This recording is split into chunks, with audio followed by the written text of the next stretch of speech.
Update. Am I the a-hole for kicking out my mom's boyfriend? Original post. When I was 17, my mom came into money. She tried to keep it quiet, but she paid off my dad's debts, bought him a small house, paid off her debts, paid for my sister's college, and set up funds for mine. She had a boyfriend at the time, and shortly after, he and his son, who was 7, moved into our new house. Over the next few years, my mom bought my sister a house after she graduated college. Her boyfriend lived with us and didn't pay anything, but he did work. When I was 21, my mom was diagnosed with cancer. It wasn't good. She sat me and my sister down and went over exactly how much money there was. She intended to give her current house to me, and both my sister and I were left with a large sum at the end of it. She asked if I would allow her boyfriend to stay in the house with his son until he got his own place. I agreed. Before she died, she told her boyfriend he would need to look for his own place, but had time to save more for that journey. For the last 4 years, he has continued to reside in the house with his son. I haven't minded because we get along okay. I pay all the bills, but he does buy food for himself and his kid. He has dated off and on, and mostly kept the women out of this house, which I respected him for, until his current partner. She's been in my house 3 times, and at first, besides feeling a little uncomfortable, I was okay with her. The last time, this past weekend, was the point where I lost my cool. I was making myself some lunch when she came walking downstairs. She grabbed a plate and went to grab food out of my pan. I asked her what she thought she was doing. She started telling me how I should look for somewhere else to live, and that leeching off my dead mom's past relationship as an adult was pathetic.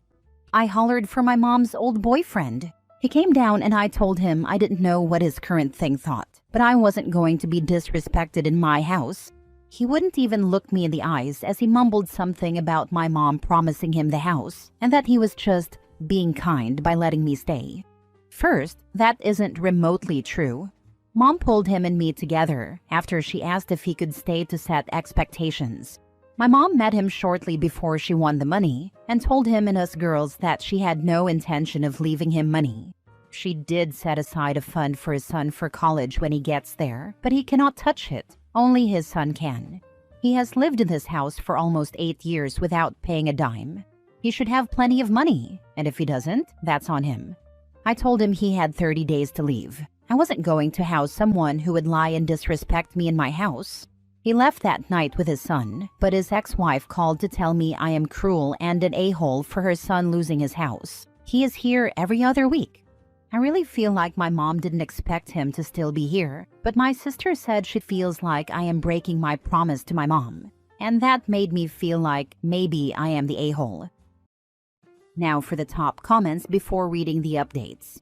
Not the a-hole. The critical part here is that your mom asked you to let him stay until he got his own place and to give him time to find one. In that time, instead of looking to move somewhere else, he continued to settle into life in the house, to the point where he even started bringing a new girlfriend along. He moved on, but didn't move out. Him lying to her and telling her this was his house tells you everything you need to know about his actual intentions to leave. You kicking him out wasn't abrupt. The clock had run out on your mother's kindness, and your obligation to her ended a long time ago. He was living there on generously borrowed time. OP's mom probably expected it to be a month or 2, since he's working but has no living expenses, and didn't during their relationship. Not 4 years. Where the heck is his money going if he can't get his own place? He had at least 4 years to save before OP's mother passed away, plus the 4 years since then. He has only been paying for food and presumably his phone, car insurance, fuel, etc. in that time. He should have incredibly healthy savings, especially since he was living with his sister to save up before that. The mother probably thought that he'd take a month or 2 to grieve, spend a month or 4 looking in earnest, and be out of OP's hair within the year. If he was saving, say, $1,500 a month while the mother was alive, rent plus utilities and council tax / local equivalent on a 2-bedroom house / flat has to be at least that pretty much everywhere in what sounds like the US. That would be 1,500 times 12 times 4 equals $72,000 before she passed. The same again since then, and whatever he had beforehand. Of course, he could afford to move out straight away. Dude should have a good $150,000 minimum sitting in his bank account. That's most definitely, screw this. I'm off to a hotel to complain to people who I can tell a very slanted version of the story to. Money. If it happened exactly how you said, you're not the a-hole. If she did say he had time to save but would need to look for his own place, that means she never imagined or wanted him staying for long. So you're breaking no promises. Did she leave him any money or assets? It's totally possible that your mother would be livid if she knew her boyfriend was still living with her son after 4 years. No, she created a fund for his son for his college, but that was the only money set aside for him or his son. It's a generous amount, enough for 4 years at a high-dollar school. Anything not used for school will be given to him on his 25th birthday, from what I believe she told me. A lawyer and accountant are in charge of those funds, not me or my sister, so I only know what she told us before she died. She was never married to or even engaged to her boyfriend. He lived with his sister and was saving for his own house when Mom met him. Him moving in with us was supposed to be temporary and allow him to save to buy his dream home. But he never left. My mom was like that though. She had a big heart, and sometimes people took advantage of that, especially after the money. She bought him a brand new truck when his car broke down, but beyond that and smaller gifts, like a TV, computer, etc., for birthdays and holiday gifts, she did not leave him money. They had no joint accounts. My mom paid for everything, and he was supposed to be saving for a house the whole time they were together. Sweetheart, you are not the a-hole. First, I am so sorry. You are the only one who knows if you're telling the truth. It seems very plausible to me, but if he was already saving money for a house when he met your mom, then lived 4 years with her and another 4 years with you, that man is just a loser. Is there any way your dad could come stay with you the week he moves out? The first thing you need to do is change all of the locks and get yourself some sort of security system. Please don't feel bad for making him leave. It seems to me that your mom was really smart and planned things out very carefully. Being that he had already lived with her for 4 years, I agree with the commenters who said she was probably thinking a month or 2, not years. If your sister makes any more comments, then you can tell her she's welcome to let him live with her. Again, so sorry for your loss. Please make sure you're safe and take care of yourself. Thank you so much. My mom was the sweetest person, and when I was a teenager, I feel like I was a nightmare to her. I'm thankful I was much better in my late teens and 20 to 21, so she got to see me mature a little before she passed. I wasn't always the best daughter, but she was always the best mom. I think part of letting him stay so long was having bonded with his son, but also, I liked having someone else around who loved my mom too. There were nights I would wake up from a nightmare and end up in the kitchen, and he would hear me and just come make a cup of coffee and sit and share a story about her. His son loved Mom too, and some evenings we would get takeout and watch movies, and joke about what commentary my mom would have had if she had seen the movie with us. My sister lives a state away, so we only really see each other once a month or so. I liked not being alone in this big house. I do have a security system, and the locks have been changed. He is coming over tomorrow to get his stuff. Now for the first update, I do want to take a moment to address some things I saw in the comments. 1. There are trusts set up, and neither my sister nor I have full access to the money left to us. This was done both because my sister and I were in our early 20s when my mom died, and she wanted to make sure we had some stability before we had access, and to protect us from people who may try to take advantage, especially while we were grieving. 2. I have a lawyer. He has already informed me legally about what eviction laws apply in my area, and my mom's former boyfriend will be served with formal eviction papers just to cover myself even after today. So, to the update, my dad came over this morning and brought along my cousin. I decided not to have my boyfriend over, since he doesn't know about the money side, and I wasn't trying to have the boyfriend out the situation. For easier telling, I'm going to call my mom's former boyfriend Chuck. Chuck showed up about 10 a.m. my time and talked to my dad, then asked if he could have a couple of minutes alone with me. Dad nodded, so my cousin and him went into the kitchen, and Chuck and I sat in the living room. I'll be honest, I didn't expect it to go as it did, but I am glad it did. Chuck started with an apology. I don't remember all of the words said, but the basics were, he missed my mom. He had been lonely, but not alone thanks to me and his son.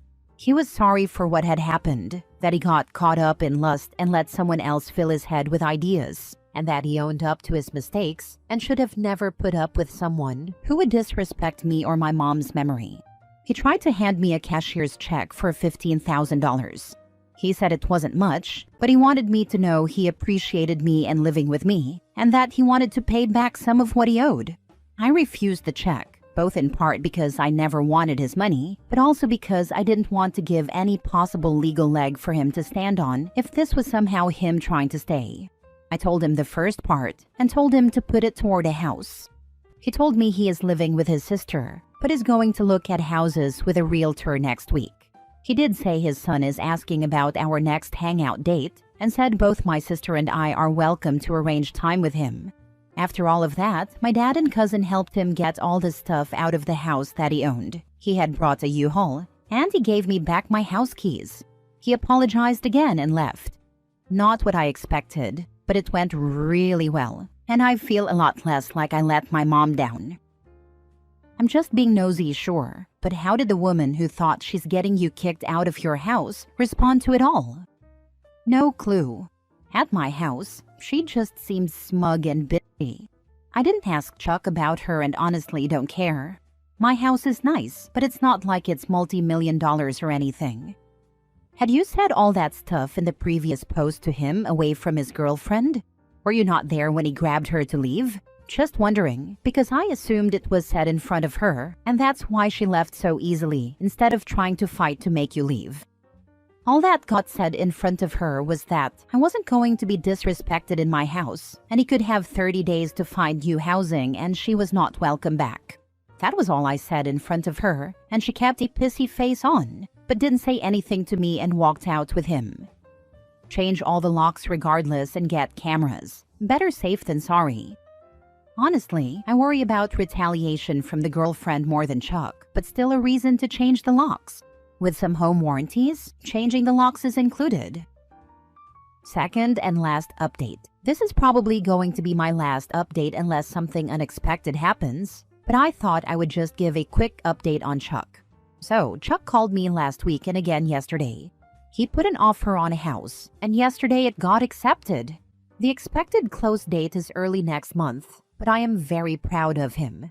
I know everyone expected more drama, and honestly, some of the comments had me worried, but it's been really good. He thanked me a lot for letting him have so much time here, offered me some money one more time for his time here, which I again declined, but I did offer to help him move in when the time comes. Moving sucks. He put down almost half for a down payment, so he definitely was saving money during his time here, and I'm glad everything that happened was an encouragement for him to get into a home of his own. I talked to his son yesterday after he got out of school. We are going to play laser tag this weekend with my sister, and he is excited for the new house too. If Chuck has $15,000 to hand out, I'm guessing he's not exactly skint. Looks like he's landing on his feet, and kiddo should be mostly okay until he's ready to go to college. Chuck's an ass, but he's out of OP's life. She can move on from it. Probably the only real loser in all of this will be the daft girlfriend/ex who forced the confrontation. That's because Chuck and his ex-wife don't have to foot a massive college bill, so both can save a bundle. Now that Chuck has to buy his own place, I bet there are going to be changes to the ex-wife's situation too. Sometimes, offering to fund a child's college education may seem great, but with a dad like Chuck? I was smart in setting up my nibblings' further education funds. They were to either get a decent university course, and anything left over is given to help start up after graduation. If they don't do further education, the amount is given in sections, enough to help out if they need some extra cash, but nothing to subsidize an income. Honestly, I'm glad that this post didn't go the way it usually does with stuff like this. Estrangements, cutting off people, etc. I'm happy for OP and his sister, that Chuck was stupid but not bad, and that their relationship with Chuck's son can continue. Last story. Am I the a-hole for finally telling my brother-in-law to leave after he's been mooching off us for a year? He moved in saying he just needed a few months until he was able to save enough money to rent his own place. It's been a year, but he's never once paid for bills, groceries, nothing. He doesn't even do basic chores, but my wife, she's his brother, always tries to cover for him and does his chores for him instead. He leaves dishes in his sink, doesn't take out the trash, just sits around on his phone when he's at home playing mobile games, or goes out on his motorcycle for long rides with his buddies. We've been biting our tongues because he's family, but last week was the last straw. He came home late, parked his bike, and didn't lock the gate. As a result of his neglect, our dog of 12 years got out. We searched everywhere and even made Facebook posts, only to find out a few hours later that he got hit by a car just outside our subdivision. We were devastated, and I was furious. But guess who was the one acting pissed off? My brother-in-law, saying it wasn't his fault, and that happens, and that he'd just buy us a new dog.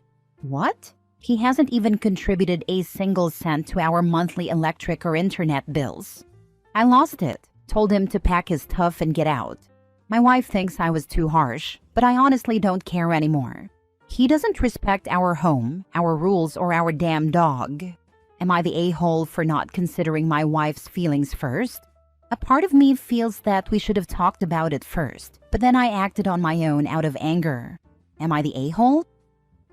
Am I the a-hole for not considering my wife's feelings first? Why isn't she considering your feelings? Why does her brother seem to have priority in your home? That's not okay. Not the a-hole. He didn't get his act together within 3 months. It's my guess he never planned to until he was forced to. The whole not contributing anything to your household is just such gross, entitled behavior. Good on you for finally taking care of business. I'm so sorry about your dog. Agreed. OP has been considerate towards his wife's feelings for at least a year, hence letting the brother-in-law live rent-free. Honestly, she doesn't have any grounds to be hurt or say anything to OP as her brother overstayed his welcome in the first place. All of it right here. A few months usually winds up being a few years. A few years of doing absolutely nothing, wasting money on drugs, alcohol, or junk they don't need from Walmart. She will likely, unfortunately, resent you. So offer to go to couples therapy to do some damage control, even though she clearly didn't care about your or the dog's wants and needs, which includes physical safety for the dog and psychological safety for you. Yes, husbands need psychological safety too. Not the a-hole. Why is your wife not more upset about the dog? Or his attitude about letting the dog out? You can't just replace a family member like it was nothing. He needed to go before, but there's no coming back from the dog thing now. He could have been contrite and apologetic, but he couldn't even do that. On top of not paying any bills or doing any chores, he can't apologize for inadvertently hurting your dog? Dude has to go. Seriously, a family member that caused a situation like this would be dead to me.